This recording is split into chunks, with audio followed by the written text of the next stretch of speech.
শুভ সন্ধ্যা। তো আজকে হলো 8 মে। তো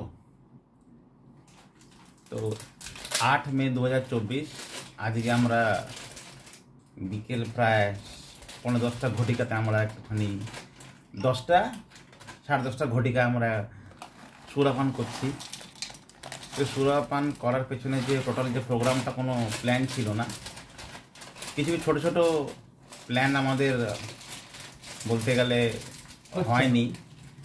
তো পুরো দিনের শেষে যখন মনে হলো কিছু হচ্ছে না, তখন ঘরে বসে সুরাপানটা করাটা আমাদের মনে হলো কি ঠিক হবে, না হলে দিনটা তো শেষ হয়ে যাবে, আর এই দিনটা যখন চলে যাবে আর আবার আসবে না। তো আমি নিয়ে নিচ্ছি বিয়ার, স্ট্রং বিয়ার, আর আমরা বন্ধু খাচ্ছে বাকাটি লেমন স্প্রাইট দিয়ে। তো জীবনের মধ্যে কিছু কিছু মুহূর্ত আমাদের জীবনে দুজনের সাথেই হচ্ছে, যেটা অনেকটাই একরকমের, সেটা ভালো মন্দ যাই হোক। তো ওই বিষয়ে কিছু উনি বলতে চান। তো আমি চাইছি উনি আগে শুরু করুক ব্যাপারটা নিয়ে। একটু ফ্রেমে চলে আসো। জানি অনেকদিন পরে ক্যামেরা ফেস করছো, সে আসল ক্যামেরা হোক কি মোবাইলের ক্যামেরা হোক, অভিনয় জগৎ থেকে হয়তো একটুখানি আলাদা হয়ে গেলেও অভিনয়টা ভালো নেই হয়তো, কিন্তু আজকে যেটা বলবে সেটা অভিনয় না, সেটা হলো বাস্তব। তো শুরু করো একবার। বাস্তব পরিস্থিতি ছোট মজার কথা দিয়ে বলি। আমাদের এখন এমন এজ হয়ে গেছে যে এখন রাস্তাঘাটে বাইরে বেরোলে কেউ যদি বলে আঙ্কেল, তাহলেও খুব খারাপ লাগে, আর কেউ যদি বলে ভাই এটা সত্য, তাহলেও খারাপ লাগে। মানে এমন ক্রিটিক্যাল এজে আমরা আসি।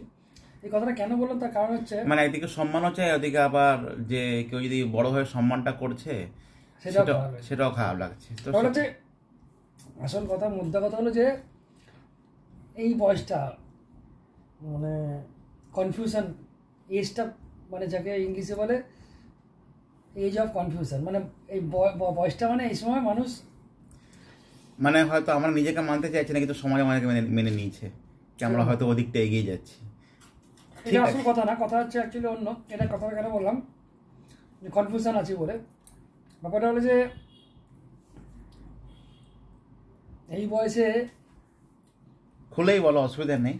না, সেটা খুলেই বলা তো যে আমরা মানে কি বলবো, সমাজের মূল স্রোত থেকে বেরিয়ে আমরা হয়তো নিজেদের একটা দুনিয়া তৈরি করার চেষ্টা করি। যে ভাবি যে এত বছর তো অনেক কিছু করলাম, এবার একটা মেন্টালি মানে সেটেলমেন্টের ব্যাপারে আমরা যখন ভাবি, এই আমাদের এই ভাবনাটা কিছু মানুষ খুব মানে সুযোগের সদ্ব্যবহার করে, যে তারা আমাদের এই ভাবনাটা যে আমরা ভাবি সেটা তাদের সঙ্গে শেয়ার করি। তারা অটোমেটিক্যালি, বিশেষ করে যারা আমার সঙ্গে খুব ক্লোজ মিশে, সে ছেলে হোক, মেয়ে হোক, বন্ধু হোক, শত্রু হোক, তারা খুব ভালো মানে ক্যাচ করতে পারবে ওটা, যে কুমার কোনো প্রবলেমে আছে বা বিশাল কোনো প্রবলেমে আছে, যে প্রবলেমটা অ্যাকচুয়ালি কী। প্রবলেমটা যখন বুঝতে পারে যে এরা বা এই টাইপের মানুষরা জীবনে কিছু একটা যেটা পায়নি সেটা আশা করে একটা সেটেলমেন্টের ব্যাপারে যায়, তখন ভাবে যে হ্যাঁ, এদের যখন এরা এখন যখন গাড্ডায় পড়ছে, তখন এদেরকে ধাক্কা মারলে হবে না, পিছন দিয়ে লাথি মারতে হবে। মানে এমনভাবে পড়বে যেন উঠতে আর না পারে। এটা বাস্তব হলেও, মানে আমি বাস্তব মানে এটা হাস্যকর হলেও এটা বাস্তব।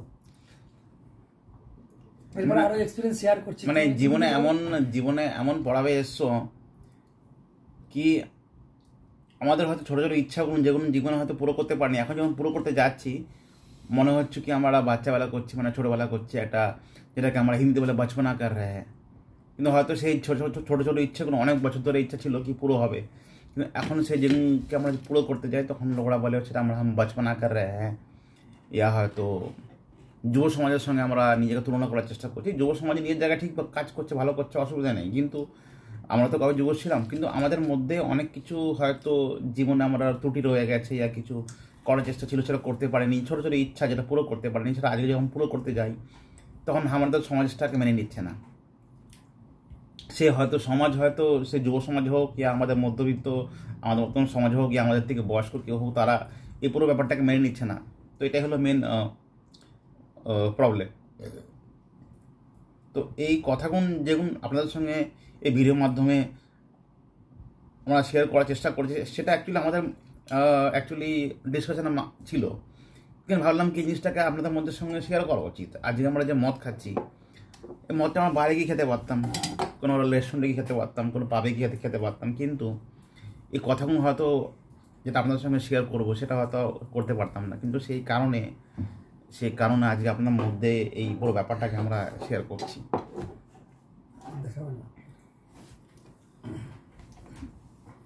তো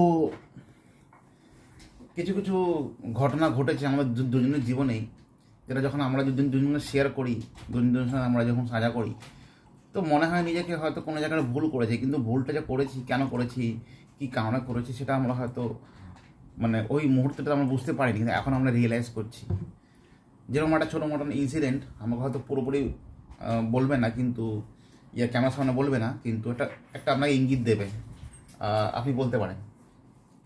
আপনার জন্য একটা স্টু বানিয়ে নিচ্ছে, আপনি এটাকে ট্রাই করুন আগে, তারপর বাকি কথাটা বলবেন।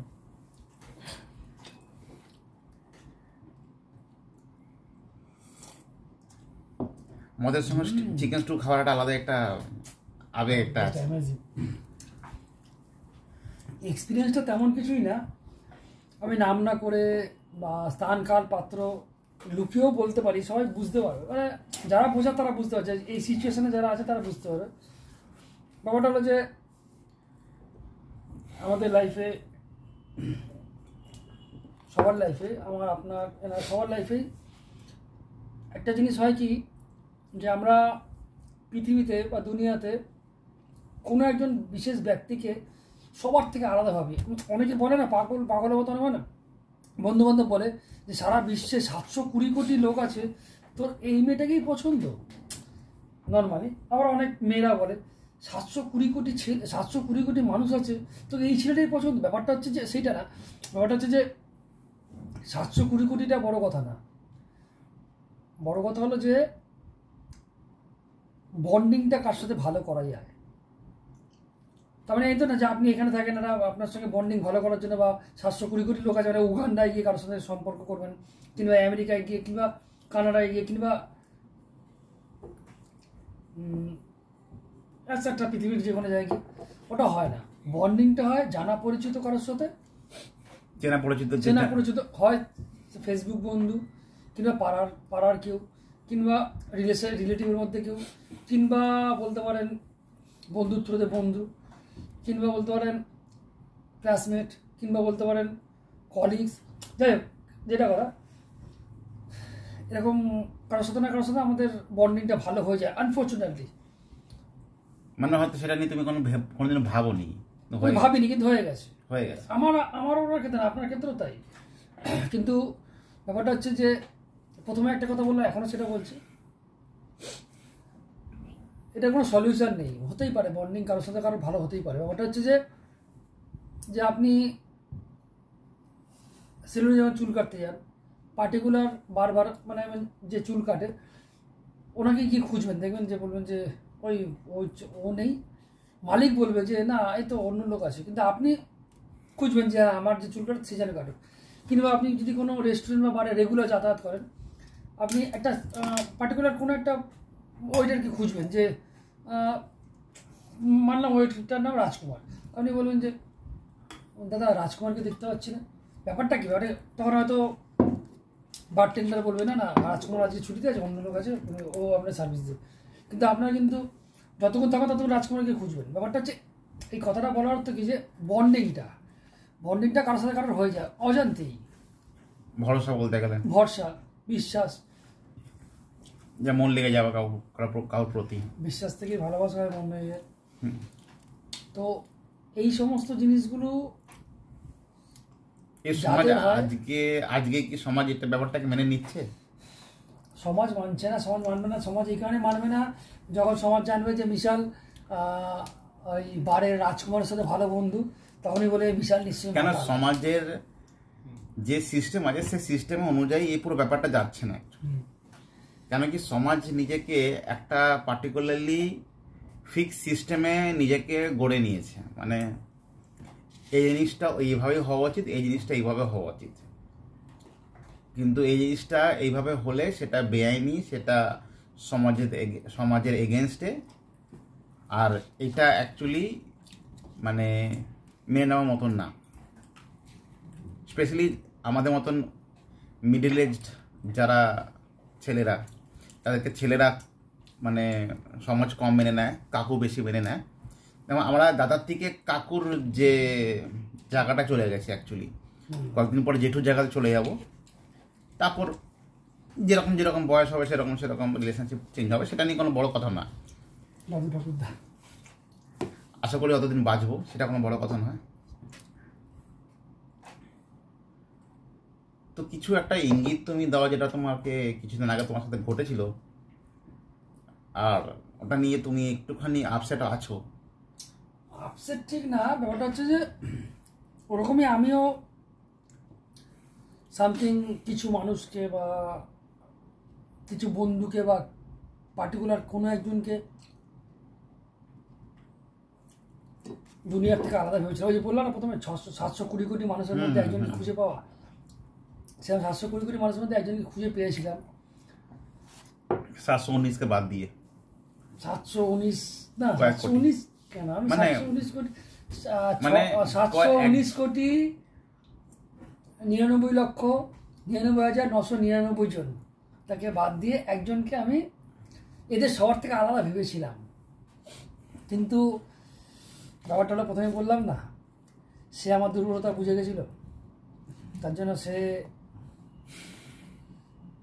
ওই জিনিসটাই করলো, যে জিনিসটা নিয়ে আমাদের দুজনের আফসোস, মানে আমার আফসোস। মানে আজকের দুনিয়াতে মানুষকে যদি কিছু বাঁচতে হয়, তাহলে মানুষের কাছে একটাই সব থেকে বেশি সলিউশন হলো, সেটা হলো কম্প্রোমাইজ। মানে মানুষের কাছে যেটা পেয়ে গেছে ইয়া পেয়েছে, সেটাকে নিজেই ভেবে নেওয়া উচিত, সেটাই আমার কিছু মানে সব কিছু, ওটাকে নিয়েই চালাতে হয়। তো আমরা যদি ভুলও করে থাকি, ইয়া আমরা যদি সামহাও মনে হয় কি সেটা ঠিক না, সেটাকে আমাকে ঠিক মেনে নিয়ে আমাদেরকে এগোতে হয়, এটাই তো। একদমই তাই। যাই হোক, আমরা তো মেনে নিয়েছি। ফোনে আর সাউন্ড হবে না, ঠিক আছে, এবার কিছু করার নেই। এই ছোট ভিডিওটা এই জন্য বানানো, কেন কি আমরা আজকে হালকা করে সুরাপান করছিলাম, ভাবলাম এই কথাটা আমাদের শেয়ার করি। হয়তো আমাদের অনেক জেনারেশন যারা দর্শক, যারা এই আমার চ্যানেলের সাবস্ক্রাইবার আছে, ভিডিওটা দেখবে। ঠিক